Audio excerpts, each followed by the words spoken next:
Bon, c'était mon premier essai aujourd'hui de mon moteur. Euh, Dans le fond, tout a de l'air à bien fonctionner. J'ai vérifié que l'alternateur chargeait. Donc, toi, on voit qu'il est arrêté, la lumière d'alternateur est allumée. Puis, elle s'éteint là, quand le moteur tourne. Donc, ça, c'est parfait. Puis, j'ai un 14 volts, là, 14 volts et quelque chose là, qui sort de l'alternateur. Donc, c'est parfait. Puis, dans le fond, il n'y a rien là, qui ne semble pas fonctionner, donc tout est parfait. Les roues semblent tourner quand même assez vite, donc je pense que ça sera pas si lent que ça, mon affaire, finalement. Ça va être pas pire. Donc là, je peux pas le laisser tourner longtemps parce que j'ai pas de système d'aération dans le garage. Mais parce que ça, j'en ai vu, là, ça a l'air à bien fonctionner, en tout cas. Fait que je suis pas mal content. Puis là, je vais vous montrer un petit peu là, les progrès. Là. Dans le fond, j'ai posé mes lumières de frein puis de position ici. J'ai mis mon petit clignotant que j'ai installé là. Puis, au fond, à l'avant,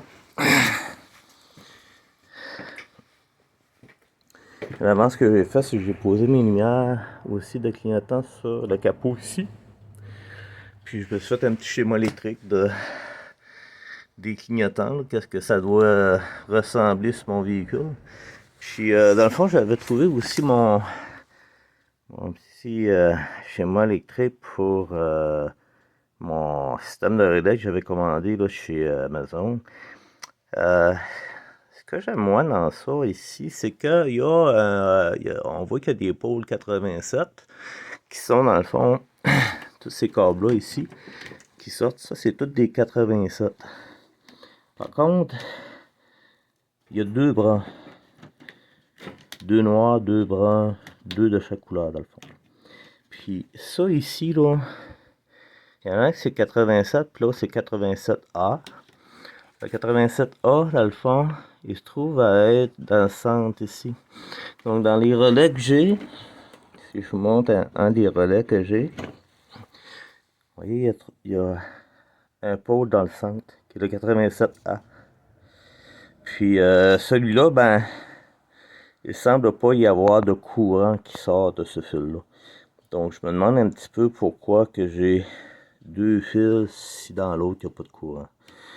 Donc, ça, c'est quelque chose que j'ai vraiment ouvert la boîte pour voir, pour vérifier comment c'était câblé. Puis, c'est vraiment ça, là. Il y en a un qui c'est 87, l'autre c'est 87A. Puis, le 87A, ben, il n'y en a pas sur le diagramme comme tel. Donc, je vais y aller, je pense, avec juste un des deux fils. Donc, je vais prendre le noir qui a du positif dessus, puis je vais le brancher aux lumières, tout simplement. Puis, l'autre, je pense que je vais je ne sais pas encore si je vais l'enlever complètement ou pas. Je me suis fait un petit isolateur ici avec du plastique. Donc, dans le fond, ça, c'est mon pot positif que j'ai mis là. Je me suis fait un bloc de plastique que j'ai mis une botte au travers, puis j'ai botté ça sur la surface pour pouvoir relier tous mes pôles positifs. Puis, comme je vous avais dit, là, j'avais commandé dans le fond, une brake switch pour mon maître cylindre. Donc là, je l'ai branché. Par contre, je pensais d'avoir un relais pour les clignotants, un relais trip pour les clignotants, puis j'avais juste un double. Fait que là, mes clignotants ne marchent pas à cause de ça. Mais, euh, c'est pas grave parce que je pense que je vais. J'ai finalement décidé de commander tout un borne là, de compagnie. Fait que j'ai commandé ça sur Amazon. Je devrais l'avoir mercredi. Donc, quand je vais l'avoir eu, je vais le connecter. Puis, je vais vous donner des nouvelles de l'avancement de toute cette électricité-là. Là, mais En tout cas, le principal fonctionne, c'est que le moteur, je suis capable de démarrer mon moteur et de l'arrêter comme il faut. Ça fait que ça fait mon affaire. Donc, je vous redonne des nouvelles bientôt. Merci d'avoir écouté mon émission, puis ma chaîne. Puis partagez-la si vous aimez le contenu. Merci beaucoup. Au revoir.